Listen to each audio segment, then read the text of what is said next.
Today's writing lesson will focus on how to add details to sentences using prepositional phrases and how to use prepositional phrases to vary the structure of a sentence.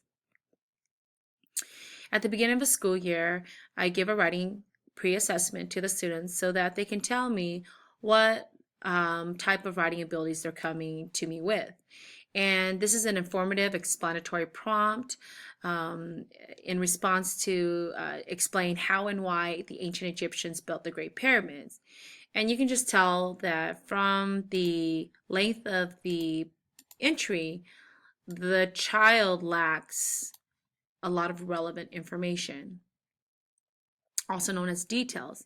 And also, I'm looking at the way the child begins his senses. They. He needs to make sure that he, introduces to us who they are first. And then in the following sentences, he starts off with they again, they, so they, and at the end, and so they. Okay. The expected outcome is that after many writing lessons about how to build basic sentences into including objects, adjectives, adverbs, and prepositional phrases, that the writing will become more concise and it would include relevant information about the topic. So here, after reading two expository texts on earthquake and tornado, the student had to write a compare and contrast paragraph about the two natural disasters. And you can see that here it was supposed to be about the safety measures that people take within an earthquake and tornado. And you can see that right off the bat. They're citing the actual titles of the text. They're not citing, they're including it, but also not repeating earthquake and tornado, but calling them now natural disasters.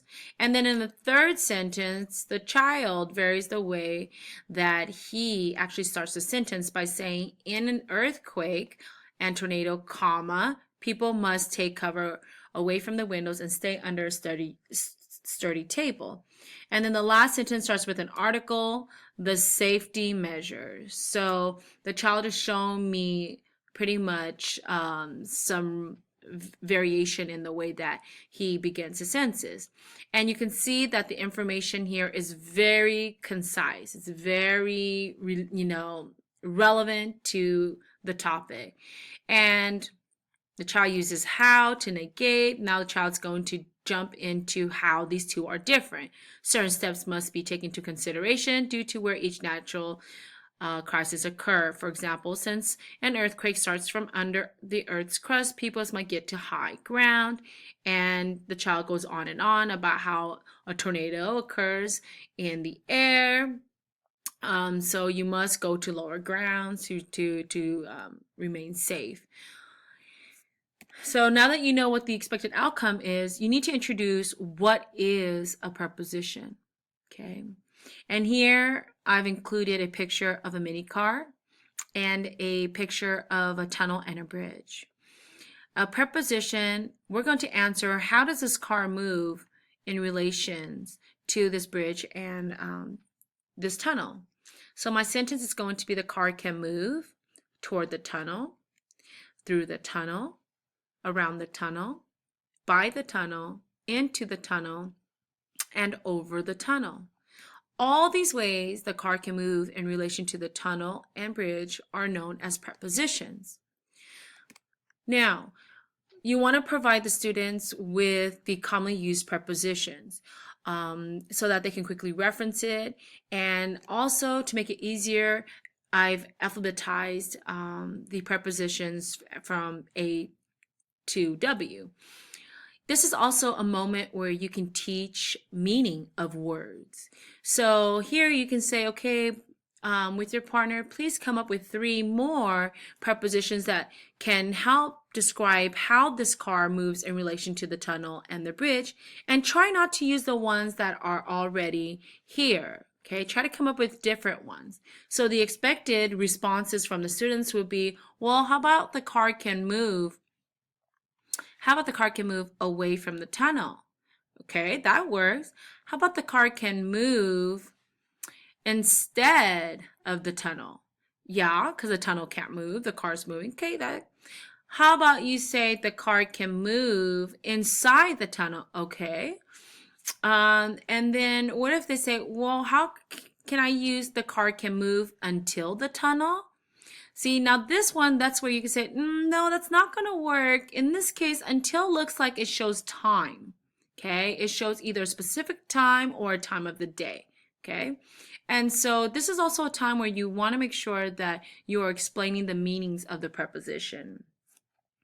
And then now you can move on and say, I noticed that the preposition must be paired with a noun. So with through, it would be through the tunnel, through the door, through the pool, through our plans, through my life. Okay? When you have a preposition and a noun, it's called a prepositional phrase. It's not a sentence. It doesn't have a subject and a predicate. It stands as a phrase. So prepositional phrases give more information. With that, you have to show the kids are going to say, how? How does it show more information? Okay, so go ahead and say, okay, go ahead and give me 5 prepositional phrases first. Remember, they're not sentences, so don't capitalize or punctuate it with a period, okay? And then once they do that, you can say, now I'm going to show you, how prepositional phrases can show information or details in your writing. By explaining to you what its function is. What do prepositional phrases do? So I'm going to give an example of the sentence, the cat jumped. So in my head, I have an image of the cat jump. I'm going to add prepositional phrase. The cat jumped over the fence. That just created an image in my head. I see the fence and then the movement of the cat. Okay, what happens if I add more than one prepositional phrase? What does it look like now? The cat jumped over the fence with her kittens. Well, instead of just that fence now, I have also another image. I have also in my image another picture of the kittens and the movement of the cat. So the images in my head grows with more prepositional phrases that you include in your sentences. So in that case, then the rule would be that prepositional phrases add more nouns and nouns add details.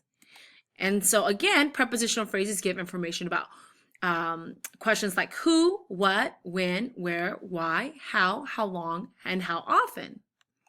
So let's practice. I always give a sentence, a basic sentence to start off with so that they can see how it grows, okay? How it gets longer with prepositional phrases by adding information. I'm going to give them a task. Please add one prepositional phrase to the sentence, the storm came. Okay? Give them some time to work on this, and then also remind them that a prepositional phrase is a preposition plus a noun. And an example that I would need you to have here is the storm came without warning. And in this case, this prepositional phrase without warning shows me how. Okay, answers the question how. Okay, and then this time said, okay, I want you to add 2 or more prepositional phrases. Let's see what happens to the information in the sentence. How about the storm came without warning in the middle of the night? Now, these prepositional phrases not only just answered the question how, but also when in the middle of the night. Okay. So now go ahead and give them some independent practice with the sentences the people scream, fire engines blare, and the baby cried. Okay. Once they get the hang of adding prepositional phrases to a sentence, you want to show them the variations of a prepositional phrase in a sentence. You want to show them the varied ways that you can add it. So let's go ahead and use an example Benito sang. Okay. I'm going to add the prepositional phrase at the end to Benito sang. So it'll look Benito sang in the shower. Where did Benito sang? In the shower. So it's at the end of a sentence and no comma. Well, another option is that you can also add prepositional phrases in the middle of a sentence.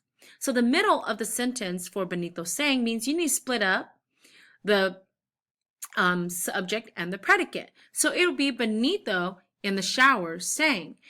Notice that it does not use commas either. So when you have prepositional phrases at the end and in the middle, you don't need commas for prepositional phrases. Now, with prepositional phrases at the beginning of a sentence, a Benito saying, now I'm going to push it to the end or to the back of the sentence and put in the shower, I need a comma now. Benito saying. Commas are required when prepositional phrases begin the sentences. And that brings us to our comma rule number 4. Use commas for prepositional phrases beginning a sentence. Go ahead and give them some practice. How about Bella and Quinn fell? Okay. Give them the directions. In step 1, go ahead and give prepositional phrases at the end of a sentence. Bella and Quinn fell. Show me how, when, where, why, for how long, how often. And share the example. Bella and Quinn fell off the bunk bed at night. It tells you, what did Quinn and Bella fall off from and when. Use the same prepositional phrase, and now I want you to manipulate it and put it in the middle of a sentence. So the middle of the sentence would be between the subject and the predicate.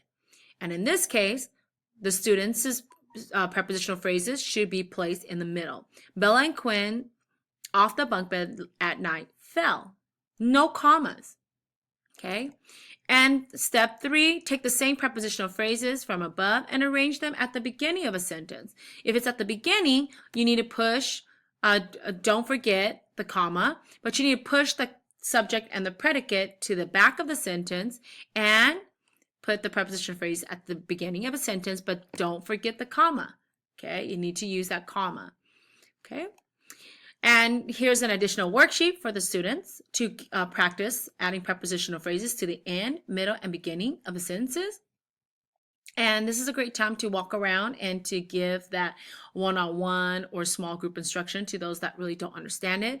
But ultimately, you want to make sure that you tell them that they really need to take out their preposition tool and use it to help them with their writing. And then once that's done, always do a wrap up. Okay, have the students take 5 minutes or less, depending on how much time you have. But they need to reflect on today's lesson on using prepositional phrases.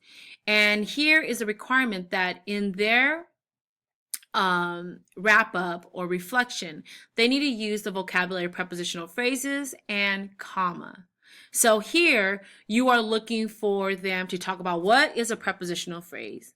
Where can you add prepositional phrases to a sentence? So they're supposed to talk about how you can add it to the end, the middle, and the beginning.